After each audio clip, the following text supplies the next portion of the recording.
Ó, nosso grupo é formado por 3 integrantes, eu, Davi, o Luiz Guilherme e o Danilo, mas por deficiência de transporte e trabalho ele não pôde estar aqui com a gente. Então a gente vai falar sobre os elementos químicos da nutrição da cana. Eu vou estar falando sobre nitrogênio, fósforo, potássio e enxofre. A deficiência de nitrogênio vem ocasionando amarelamento da folha, colmos mais finos, e com uma aplicação correta de nitrogênio, a cana vai ter um pé mais viçoso e colmos mais grossos. Estou falando também sobre o fósforo. A deficiência de fósforo vai ocasionar a redução do tamanho das folhas e pode evoluir para clorose avermelhada ou até necrose da folha. E também, por isso a planta vai ter seu crescimento prejudicado, vai ter um crescimento reduzido. E com a aplicação correta de fósforo, a planta vai ter folhas mais grandes e também não vai ter seu crescimento normal. Seu crescimento não vai ser comprometido.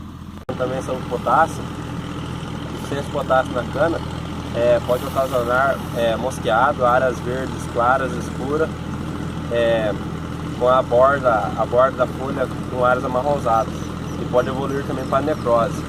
E a falta de potássio também pode ocasionar um teor baixo de açúcar por pólen.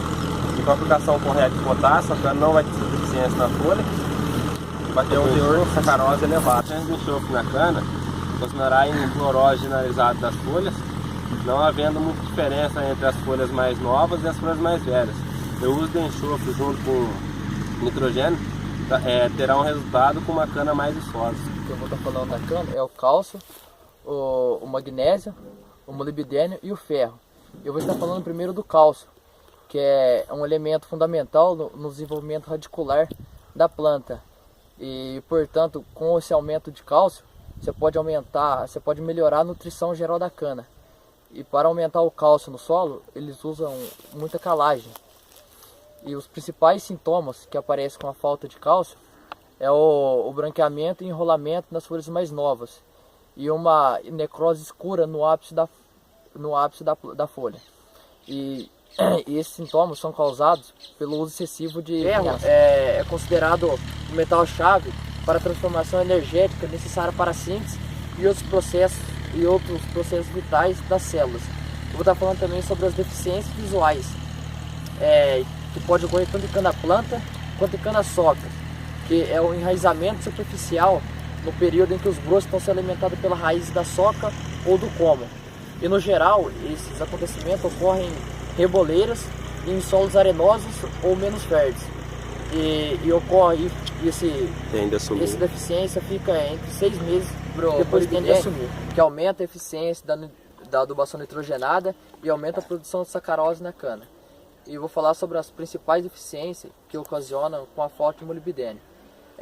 Ocorrem pequenas estrias cloróticas longitudinais, começando no terço apical da folha, e nas folhas mais velhas secam prematuramente do meio para o final. Vou falar também sobre o magnésio. Os sintomas de deficiência aparecem inicialmente nas nervuras das folhas mais velhas, com manchas amareladas e alongadas. E com uma aplicação correta e certa do magnésio, você não vai ter essas deficiências na folha. E com isso ter uma folha mais sadia. O zinco é um micronutriente catiônico, componente comum das rochas ígneas.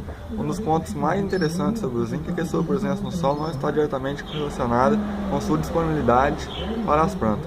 Outra característica importante do zinco é que sua disponibilidade é afetada pelo pH do solo, sendo mais disponível em solos mais ácidos. Isso significa que calagem excessiva para provocar deficiência de zinco. No entanto, em solos com pH ácido, a diferença de ZN pode aparecer depois das aplicações de adubos fosfatados solúveis. O manganês é um micronutriente catiônico e é o 11º elemento mais abundante na natureza. Sua presença no solo deriva dos óxidos carbônicos, silicatos e sulfetos. A disponibilidade de manganês é resultado de combinação entre pH, as condições de oxidorredução, teor de matéria orgânica e do equilíbrio com outros elementos, como ferro e cálcio. Vale lembrar que valores baixos de pH favorecem a redução, enquanto valores altos fornecem a oxidação. Vou falar um pouco do cobre. O cobre é um micronutriente catiônico comumente encontrado nas estruturas cristalinas dos minerais primários e secundários, encontrado-se disponível no solo na forma de sulfetos. Um fator muito importante para a sua disponibilidade do solo é o pH. A matéria orgânica também é importante fonte de cobre para as plantas, assim como também sofre influência do tipo de solo, correndo risco de lixiviação nos solos arenosos e boa fixação de disponibilidade nos solos argilosos. Também é importante observar que quantidades consideráveis de cobre são adicionadas ao solo por meio de fungicidas, mas a análise mais eficiente para comprovar a disponibilidade do elemento é pela análise de tecido.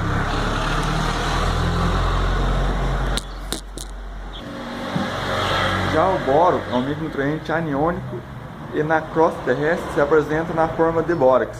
O boro disponível para as plantas encontra-se na solução de solo como ácido bórico e com ânion borato e pode ser absorvido tanto por via radicular como foliar.